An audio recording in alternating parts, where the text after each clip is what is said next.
What's up, y'all? It's DJ Kash, the Fly Haitian Kid, of course, at the world famous apartment 4B here in Atlanta, which has like the best turkey wings you ever have in your life. This is my spot. You know what I mean? So it's only fitting that I had you here since you come to Atlanta very often. It was only some fitting. turkey wings, that's awesome. But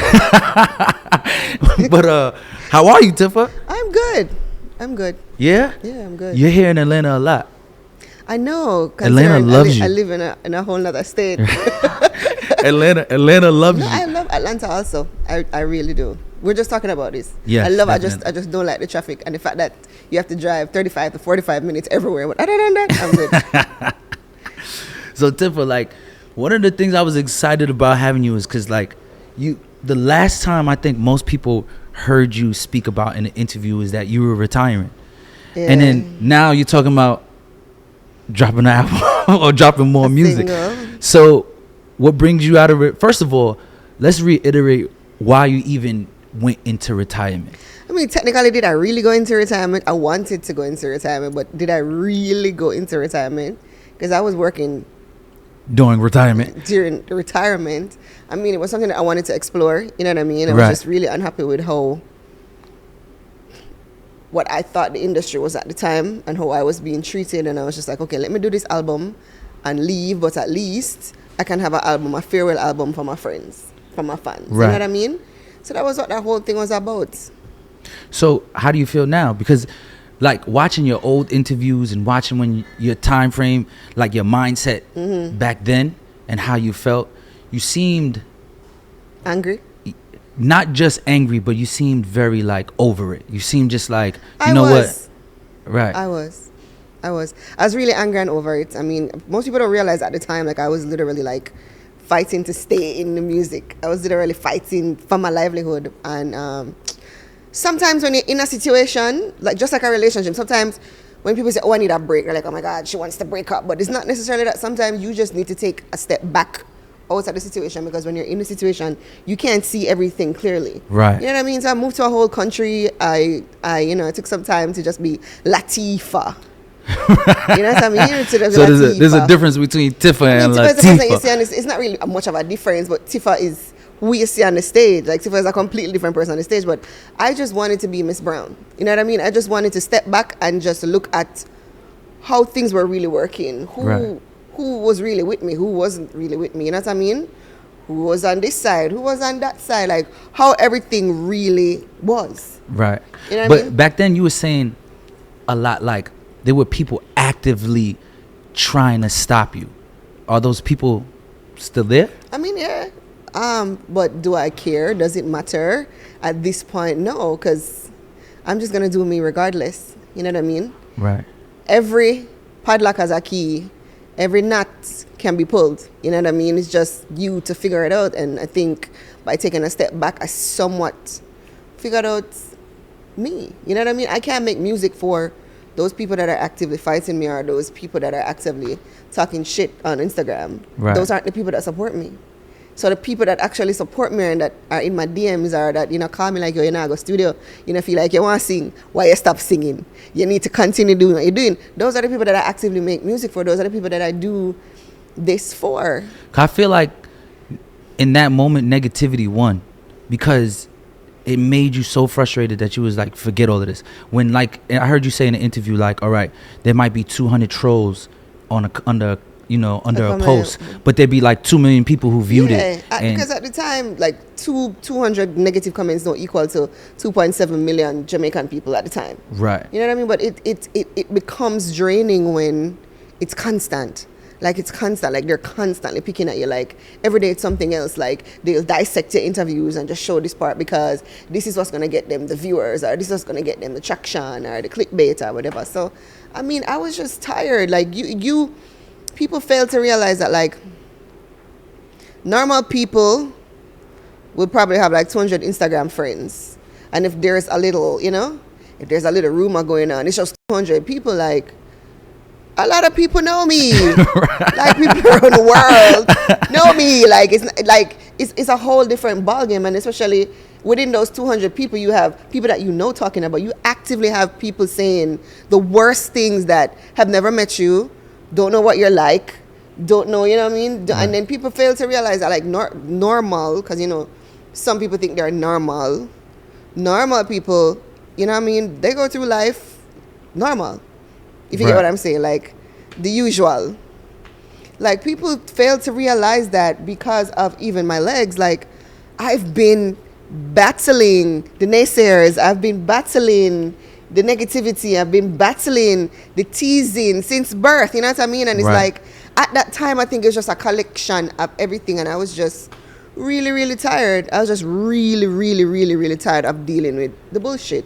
What about some people, like when people make comments, you know, that you don't know, that's one thing, but what about some of your peers? Like some of your peers said like you're just maybe a little jealous that your time is up, that you're not popping no more. I mean, it was never about that, because if you watch my interviews, I'm like, why is it that in order for somebody else to exist, I cannot exist?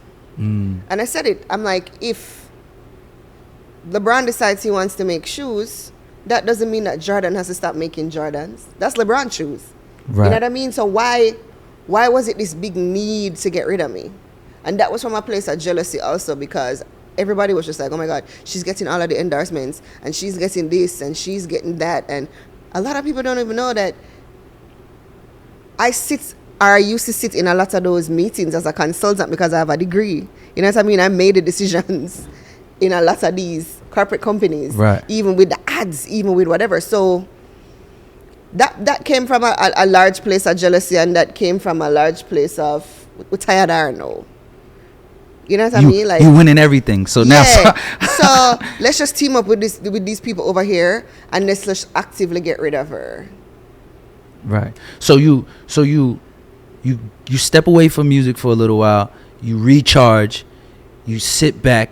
You even move out of Jamaica, to undisclosed location. and then okay, so you get your mind right. What was the deciding factor that made you say, all right, I'm gonna go back? You never really stop what you love, because even though I said, oh, I'm done, I never really stopped recording. Shit, you got 3 songs during the retirement period.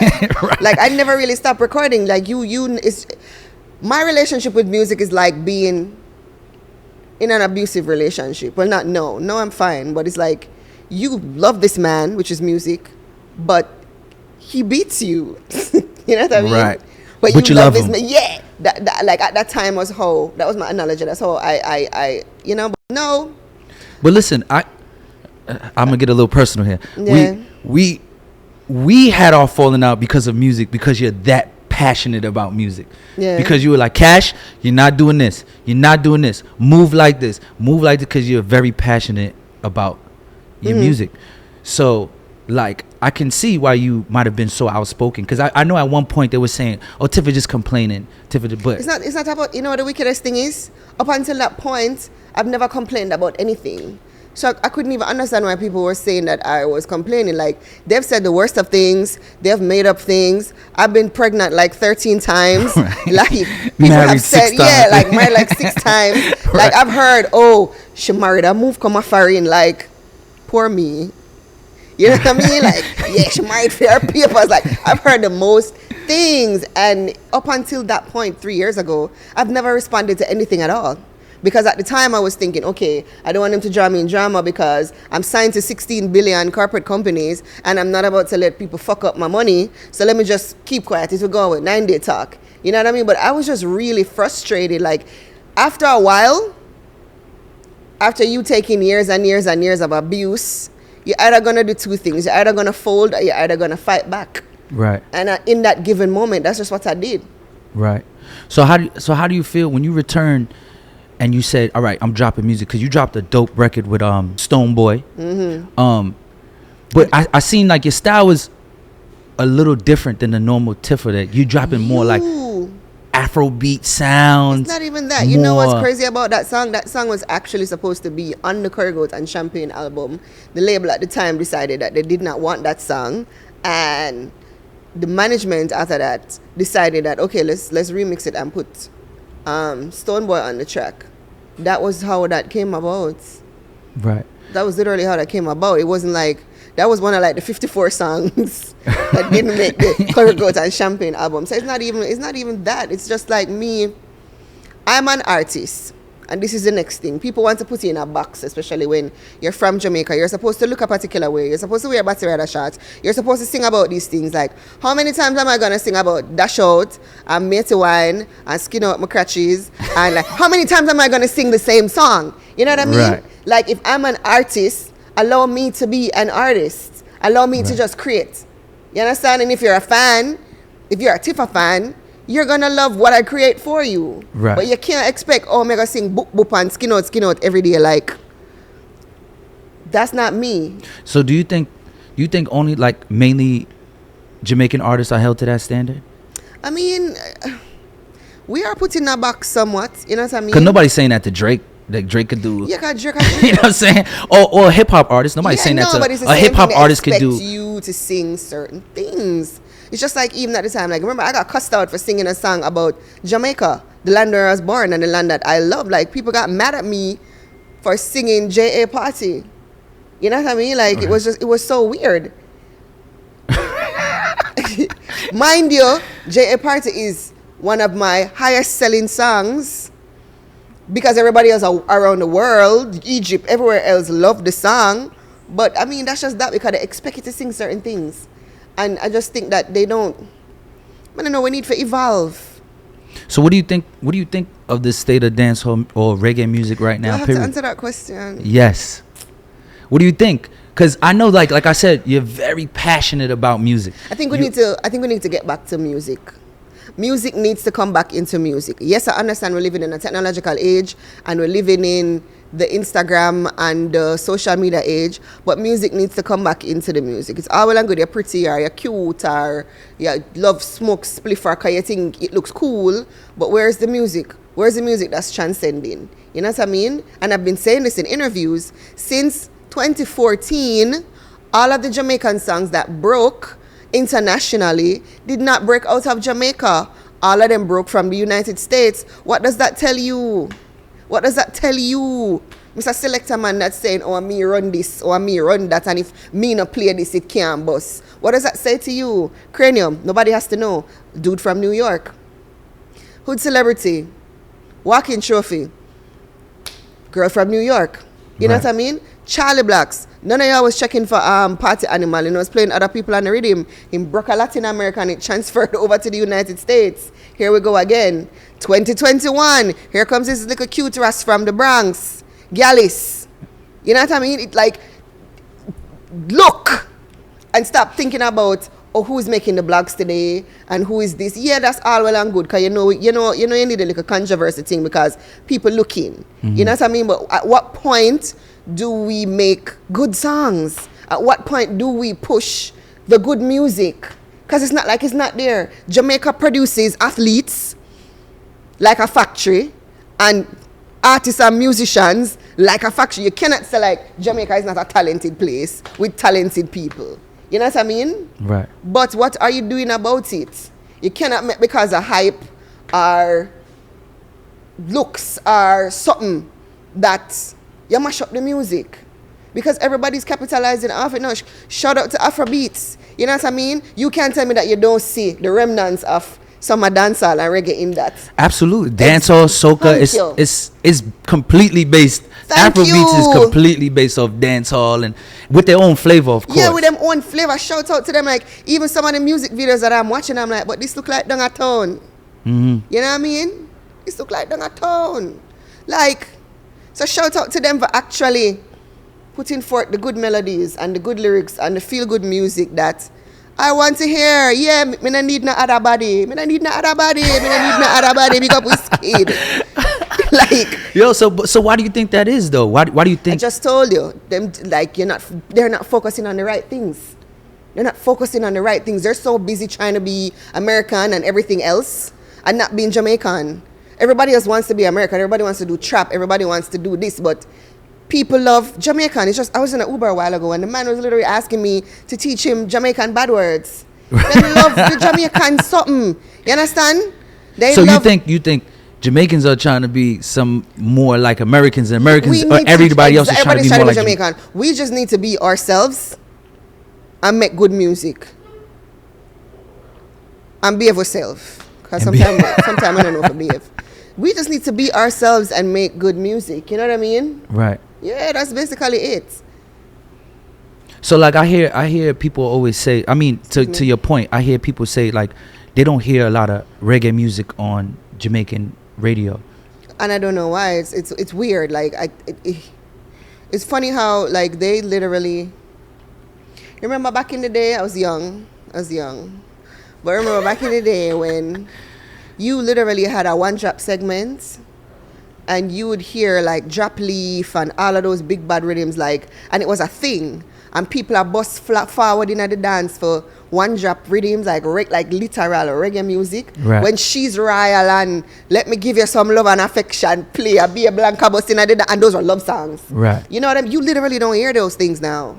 But do you think the days of the rhythm is dead? Like you said, all them songs you just named, so. most of them songs you just named though aren't on rhythms. They're like single songs. But then again, with straight, everybody wants to do singles because nobody talks. This person don't talk to that person. That person don't talk to that person. And if I record on this rhythm, then that person can't record on the rhythm.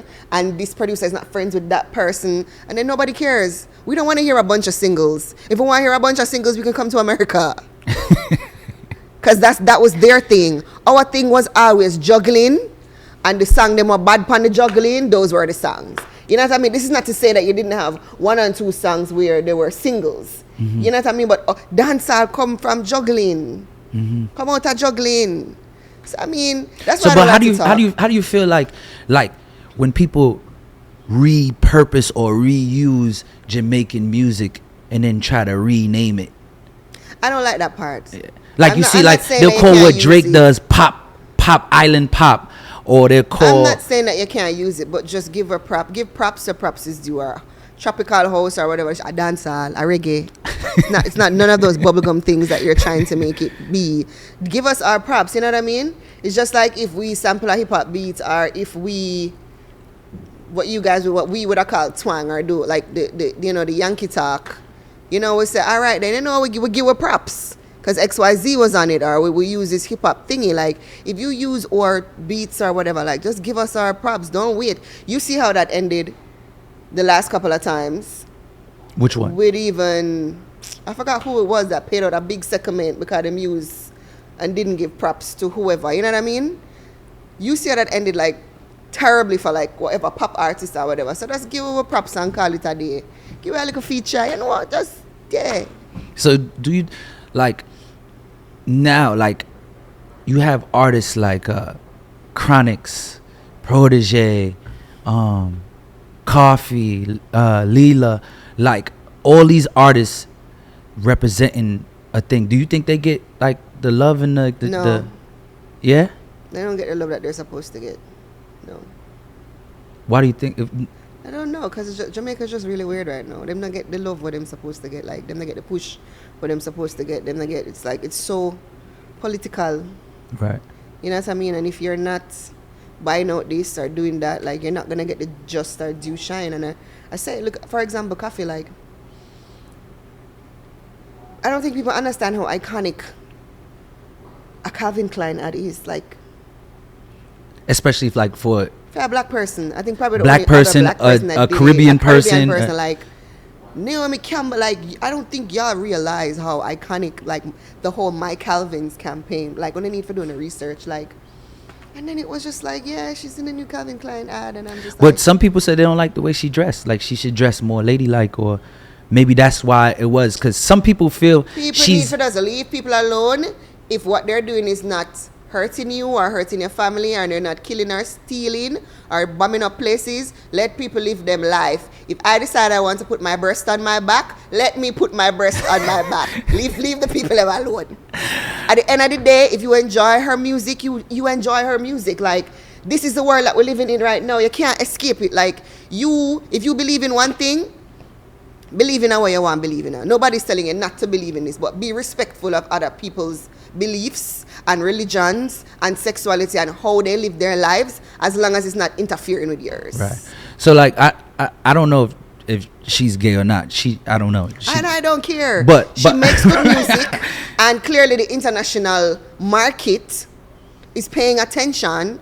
How many people you know have Calvin Klein, H&M, Jordans, MasterCard? I forget what water she represents. Like, right. do you know? Like, but I know too. Like, this issue's kind of personal to you too, because I know a couple years back, you had a friend who was gay and lived in Jamaica, and he was murdered. He was murdered, and it seems so, from what I know, is murdered because he was a homosexual. This is alleged. This is alleged. So I know that the issue is kind of close to you. So when you hear people bunning up Leela for coming out, or Jada Kingdom, or even Hood Celebrity coming out saying, you know, I like girls. I don't care. Even Spice for doing the show. Like, I don't care. Like, first of all, we as females, we have a lot of gay fans. So am I not supposed to cater to them because what?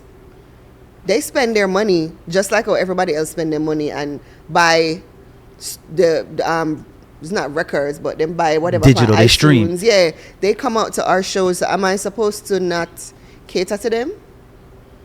They ain't harming me. Like, as I said, if I could see if it was a group of people that were bombing places, or you know what I mean, and they're people too. It's just that they have a different sexual preference. If it doesn't affect me or affect what I believe in, why should I care? But then that's just me. Like, but what do you say to people who say, like, okay, reggae was founded on a certain set of principles, and if you're gonna benefit from pause. Reggae was founded on music, and again we have strayed from everything else. That's why we're in the state that we are right now, because we're not focusing on what? The music. Music means for come back in at the music. Full stop. Focus on the music. Focus on the music. Focus on getting us back to Billboard #1s. We haven't had one of those in a while. Shout out to Nyanda that was on I forgot the song that she did in Major Lazer that was on the top of the Billboard. They hardly carried the story. Like, celebrate your people. You know what I mean? If it's not certain people, them that carry the story. Celebrate your friggin' people. That is where we need to focus on. Since Sean Paul and Shaggy, nobody not get there. Let's get there. Let's focus on getting there.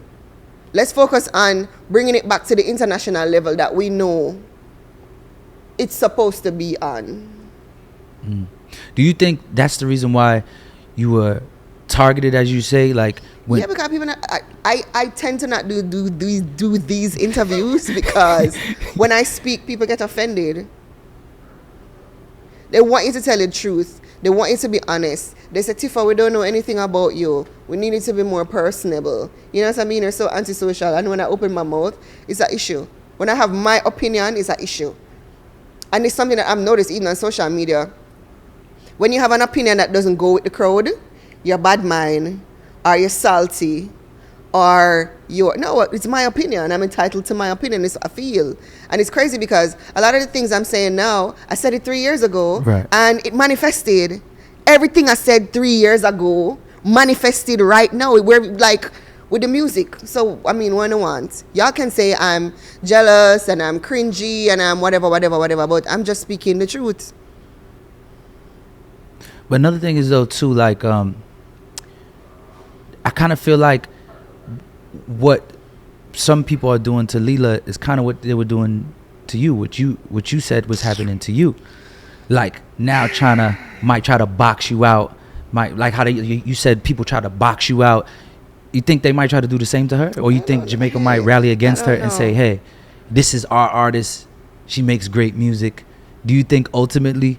I don't know, because we as at this, sadly, I mean, the world is a hypocritical place. You know what I mean? And even though there are homosexuals in Jamaica, you know what I mean? People are going to lash out and say no or whatever. But I mean, hopefully, we get back to the music. Because again, none of that is any of my concern. What Leela do in her room is none of my concern. I don't care. I mean, I look Leela. I mean, I want Leela. I enjoy her music. You know what I mean? But what she does on her private time, on her spare time, that's her goddamn business. I don't care. Right. And your music that you dropped, like, since you were in retirement. Like you had like some secret successes, like the record you did with Stoneboy was like a big that's one of my record, biggest like streaming songs. Like it was big. We had success with The Best. That was like the pandemic sex song. Even though they took down my artwork. Right. Right. The Best is actually a real, like, The Best did really, Yo, really but well too. I remember you calling me and being vexed about them taking down your artwork, but it was literally like a picture of booms, right? Wasn't it like a picture of a light switch. It was a light switch. It was a light switch just so that was to be shaped like as a vagina. poem. Like, come on, you can't be vexed with that, It though. just so happened to be shaped like a vagina. What was a light switch? Okay, take it down. And then I put up a picture of a pussycat. It's the same, like, come on. So how's your situation now? I know last time you were vexed, you were saying, like, or like just now you said you, like, I got to see who was really with me, who wasn't really with me, who stood by me. So what's your situation now? Like, what's your team like? Me? What's your... I'm just working. There's really a lot I'd love to say, but there's really a lot that I don't want to say. I'm just working, and it's been working so far. That's all I have to say about that. Like, I'm not into making any announcements about, oh, I'm working with this person, or I'm doing this with that person. I have a new song coming out with Bashment Records, and it's a really, really nice song. And yeah, that's what's the name of the song? It's called Feel So Good. Feel So Good. You have a feature on it, or it's just you? No, it's just me. It was written during the pandemic time, during my celibacy, and it is one of the horny songs that I wrote. During your what? My celibacy. How long you been celibate? I'm not celibate now. I was celibate for like almost 2 years. You was getting some months. You're not celibate now. You getting some. All right, so wait, you celebrate for how? You celebrate like for how long? 2 years, like basically 2 years. Why? Because wait, before you went to retirement, they were talking about you were married or engaged, or I was engaged, and then that broke up, and then I just didn't have sex with anybody after that for a long time. Oh, so it wasn't a choice. There are people that I could have had sex with. I just didn't want to have sex with the people that wanted to have sex with me. Story of my life. So wait, so what made you say, all right, I'm gonna break I was just it? really horny, and it was somebody that I had sex with before. Oh, are you talking about the sex, or are you talking about the song? The sex. The sex. And it was somebody that I had sex with before, and it was like, known good sex, and I was just like, all right, I'm not adding up any numbers. Let me just. I never understood why people do that though.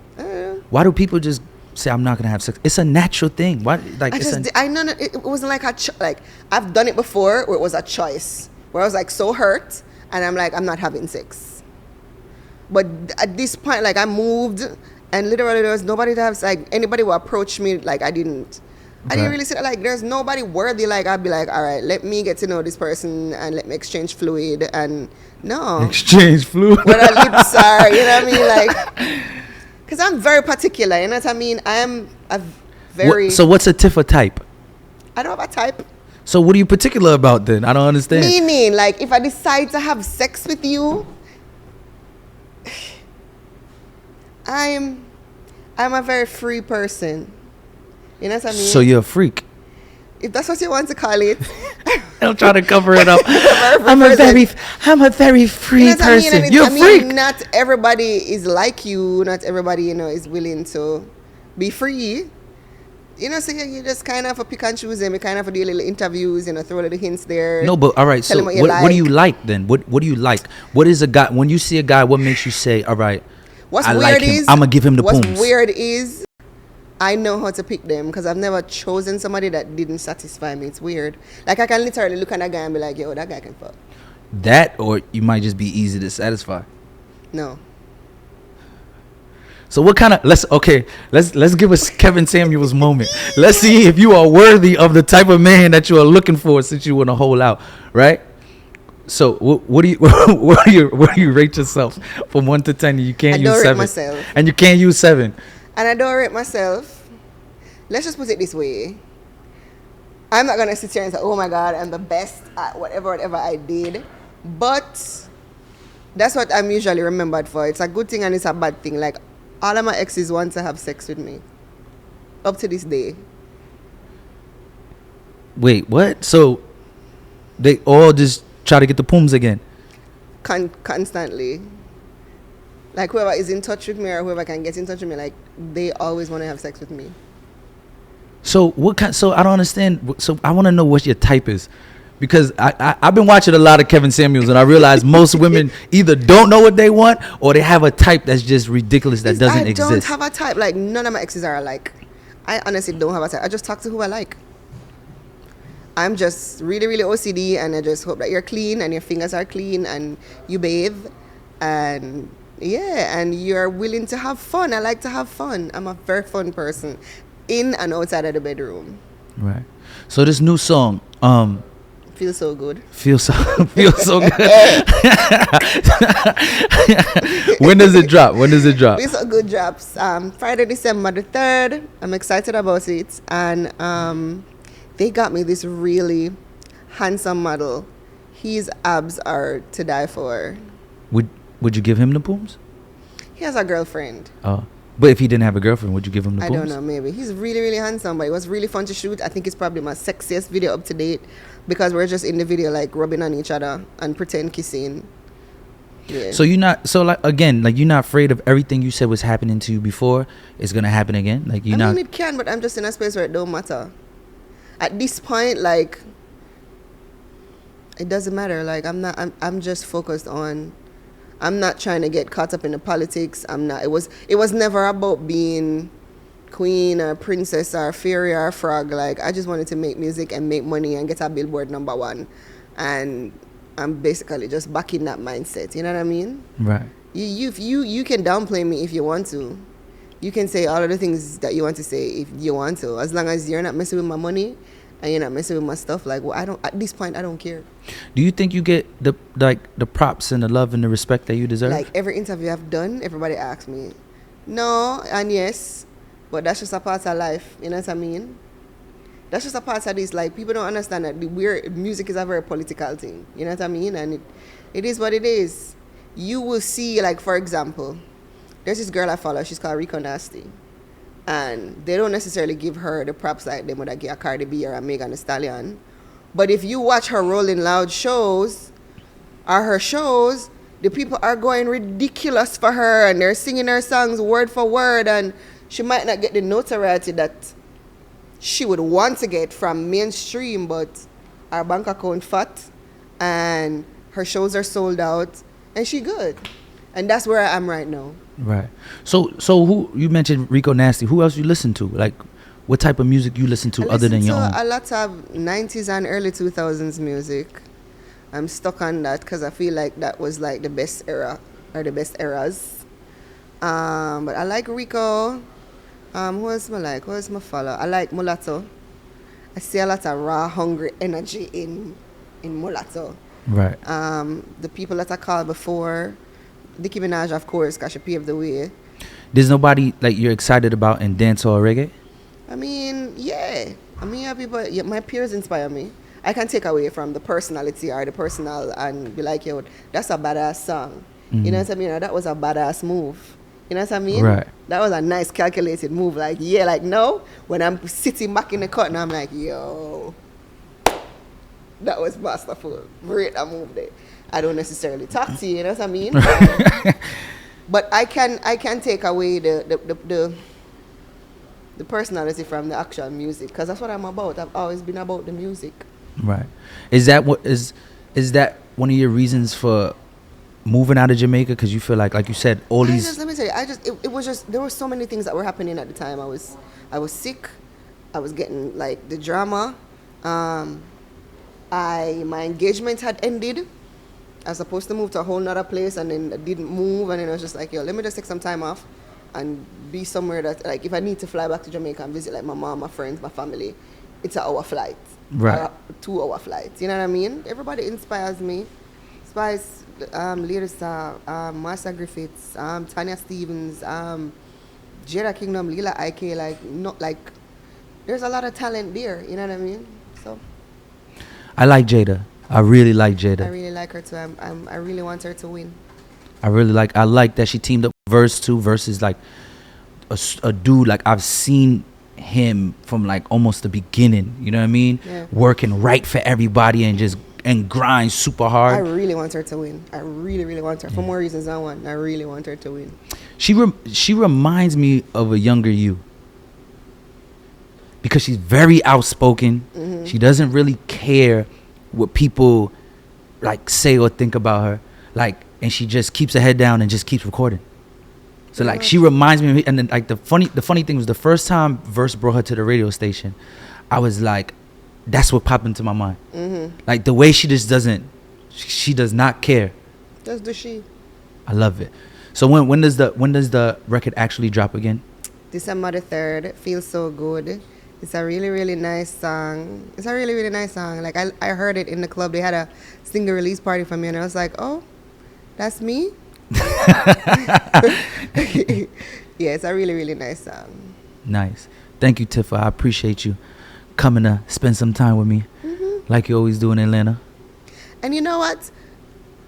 People keep saying to me, I need to address this. People keep saying to me, oh my God, you're still pretty. And I'm like, why do you have to put still in front of it? Why is it that when you hit 30, everybody's like, oh my God, the woman is old? What do you mean by I'm still pretty? If you're going to give me a compliment, give me the compliment or don't. Keep it moving. That's all I wanted to say. But thank you for coming. You're still pretty, by the way.